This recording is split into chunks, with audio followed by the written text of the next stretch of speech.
I would like to point out something which is very closely related to what we're talking about here. My own approach to philosophy has always been instinctively Platonist. I became interested in Platonism at a very early age, and I never really wavered in this regard. Something in me recognized this as the true ontology. Now, when you study Platonism very, very carefully, you discover that the Platonist Weltanschauung conceives of the cosmos as inherently tripartite. The three planes, if you want to put it that way, are firstly what I call the aviternal plane, which is a domain which is subject neither to space nor to time. And this is really where reality comes from. Reality emanates from that domain. And the second domain, which I call the Platonists call it the psychic domain, I call it the intermediary. So the psychic domain is subject to time, but not to space. And incidentally, I am convinced that this is integral Platonism, but I've never in any Platonist or Neoplatonist document read this interpretation. I doubt not that all the real Platonists understood this very well, but it is of interest that for whatever reason, I don't think it has been explicitly stated. And then the third domain, I call the corporeal. This is the world in which we normally find ourselves. That domain is obviously subject to time, but not to space. Excuse me, both time and space. So this is the basic tripartite ontology associated with Platonism. Now let me just mention for the record that I think many people will be interested to know that this tripartite ontology is also found in the Vedic tradition, which is by far the oldest tradition in the world. It antecedes all others, including the Judeo-Christian, which came much later. So this tripartite ontology underlies both the Vedic and the Platonist traditions. Let me say, first of all, I find it very fascinating that the mere existence of this intermediary level implies the falsity of relativistic physics. It's absolutely clear and beyond dispute, because according to relativistic physics, there is no time and there is no space. There is only a space-time. And the fact that there is a time-only realm obviously contradicts that assumption. So I was very fascinated to discover that both the Vedic and the Platonist ontology disproves all of relativistic physics at one stroke. Incidentally, regarding the intermediary or psychic realm, let me point out that even though nobody in the Western world knows these things now, because we are all into the scientific, quote-unquote, scientific way of looking at things, So even though we don't know about it, we spend a part of our life, our conscious life, in that domain. Namely, we are in that domain whenever we dream. The dream state is, we enter the dream state when we dream. The dream state is which one? The intermediary. In the dreams, there's no space? In the space in the dream state is not real. It's a kind of a hallucination. And you can easily prove that, because whereas the time that we experience in the dream state coincides with our temporal time. I mean, for example, I think everyone has experienced being awakened in the middle of a dream, and the point is, the moment of awakening you can identify in the dream. So the time in the dream state is none other than the time of the waking state. But the space that you experience in the dream state proves to be unreal. In the dream you may see a castle on three-dimensional thing, and the instant you wake up you realize that there never was such a thing, meaning this belonged to the dream state, but not to the corporeal.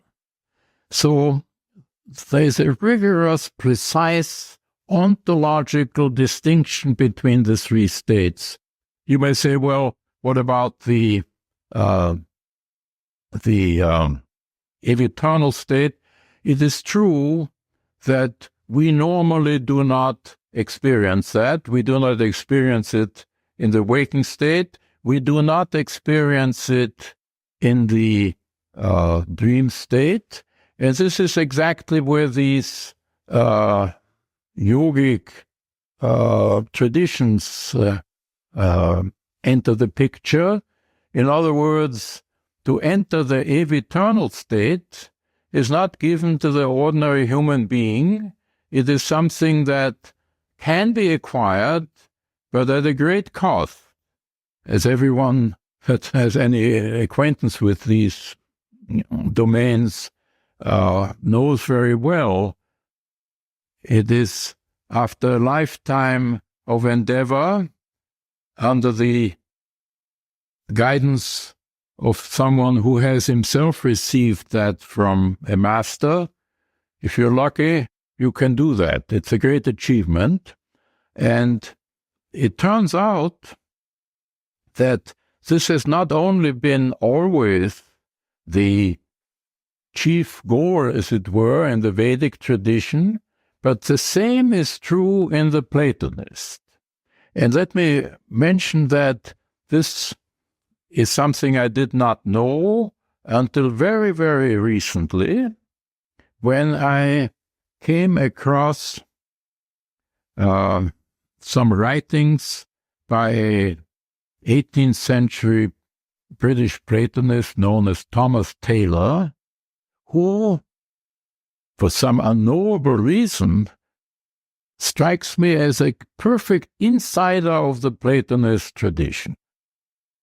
How that is to be explained is totally beyond my comprehension, but I have no doubt that Thomas Taylor knows very well what he is talking about when he gives us, so to speak, an inside view of the Platonist tradition. And it turns out that the Platonist tradition is identical to the Pythagorean. In fact, it comes from the Pythagorean. If you will, Plato was a distant disciple of Pythagoras.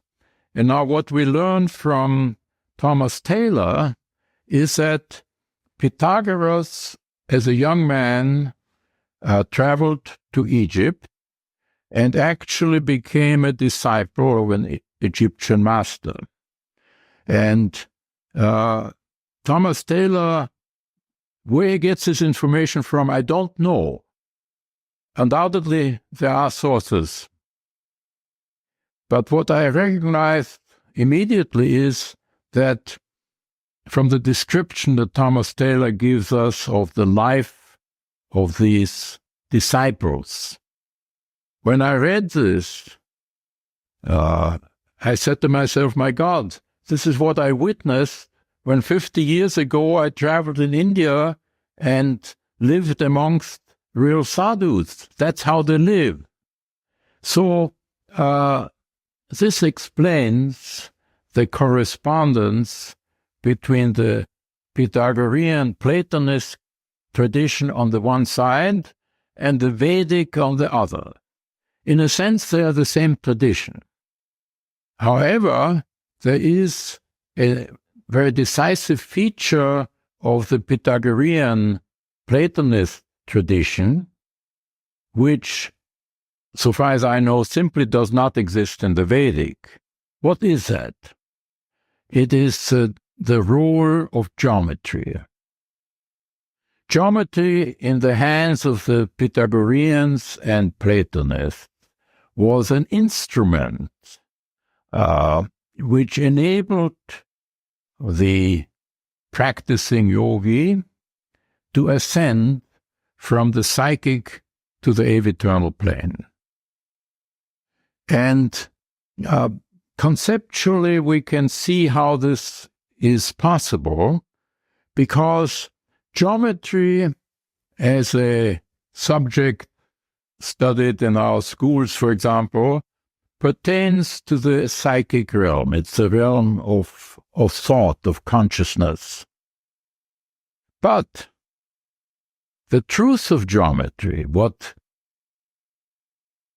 it really deals with, pertains to the aveternal plane. After all, when you prove a theorem, you prove a theorem.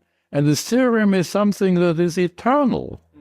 And in fact, geometry derives from the aveternal plane, because what we experience, if you will, on the psychic realm comes from the aveternal.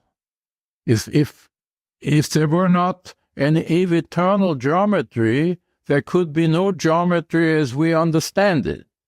So the Greeks, the Pythagoreans, first of all, understood this very well and realized that because geometry does come from the aveternal, and what it essentially asserts pertains to the aveternal, it can be used as an instrument to actually ascend from the psychic level, where this kind of, our discussion right now, even though it involves the corporeal, actually takes place on the psychic. There is no geometry running around here on the corporeal plane. We're talking about something at the psychic level. And the crucial point is, and this is what the Pythagoreans and the Platonists understood so well, the point is that because geometry derives from the aveternal realm, it is in principle possible to use geometry to ascend from the psychic to the... So this is very easy to say, but as I indicated a moment ago, the actual accomplishment of this is a lifetime's task. And incidentally, we're talking here, an authentic spiritual tradition is nothing that you can access on your own.